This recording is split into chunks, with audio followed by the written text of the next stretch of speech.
Pernah kepikiran nggak sih, sejauh apa ya peradaban kita bisa maju kalau kita nggak pernah kehilangan pengetahuan? Kali ini, kita bakal telusuri kisah ambisi luar biasa dan kehilangan tragis dari perpustakaan Alexandria. Dan apa artinya semua itu bagi kita sekarang? Ini gagasan yang, wah, kuat banget ya. Seolah-olah di masa lalu kita itu ada masa depan yang seharusnya bisa kita miliki. Bayangin aja, mobil terbang, obat buat penyakit mematikan, semua itu bisa ditemukan berabad-abad lebih awal. Konon, cuma karena kehilangan satu perpustakaan kuno, kemajuan kita tertunda sampai 1000 tahun. Nah, untuk menjawab itu, kita harus mundur jauh ke belakang. Kita perlu paham dulu apa sih sebenarnya perpustakaan Alexandria itu dan mimpi besar apa yang mendasarinya. Cerita ini, uniknya, nggak dimulai dari sebuah perpustakaan, tapi dari sebuah penaklukan dan visi yang super megah. Jadi, visinya ini datang dari Alexander Agung.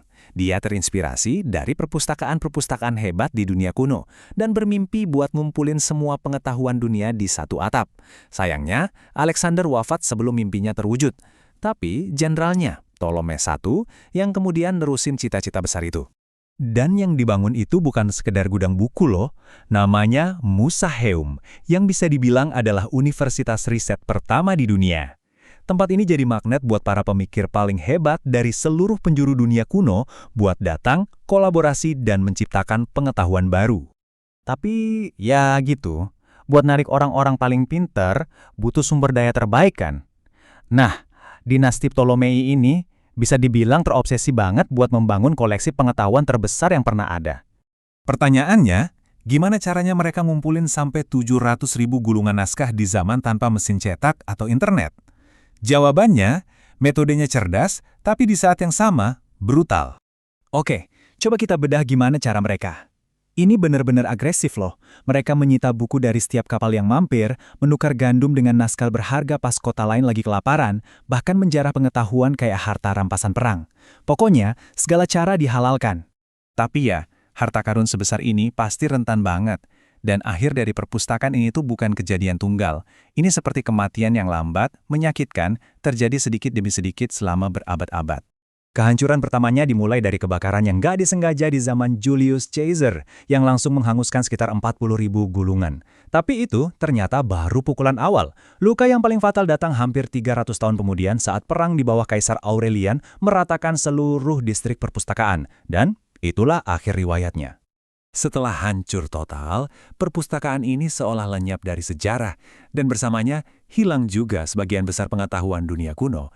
Jadi, apa aja sih yang sebenarnya hilang dari kita? Coba deh perhatiin baik-baik slide ini. Jarak waktu antara penemuan dan penemuan kembalinya itu gila kan? Kita butuh waktu lebih dari 1.800 tahun buat memahami lagi hal-hal mendasar yang sebenarnya udah pernah diketahui di Alexandria. Mulai dari keliling bumi, pemetaan sistem saraf manusia, sampai prinsip dasar mesin uap. Dan ini nih yang nunjukin harga yang harus kita bayar dari penundaan itu. Kemajuan dalam geografi, kedokteran, dan mekanika, semuanya adalah lompatan besar ke depan yang hilang gitu aja. Akibatnya, generasi-generasi setelahnya terpaksa mulai lagi dari nol. Kisah kehilangan ini, kalau dipikir-pikir, justru menyoroti betapa luar biasanya hak istimewa yang kita punya sekarang. Perjuangan orang zaman dulu tuh kontras banget sama dunia kita. Ini dia intinya. Mereka harus berperang, menyerah, dan menyalin dengan tangan demi pengetahuan yang sekarang bisa kita akses dengan sekali klik. Perpustakaan terbesar di dunia kuno dengan segala isinya sekarang rasanya jadi kecil banget dibandingin sama kekuatan perangkat yang ada di saku kita. Pertanyaannya sekarang buat kita semua adalah kalau para sarjana kuno itu rela mengorbankan segalanya untuk pengetahuan, kira-kira apa ya yang bakal mereka pikirin kalau lihat kita punya akses tanpa batas kayak gini? Itu sesuatu yang patut kita renungkan. Terima kasih sudah menyimak ulasan kali ini.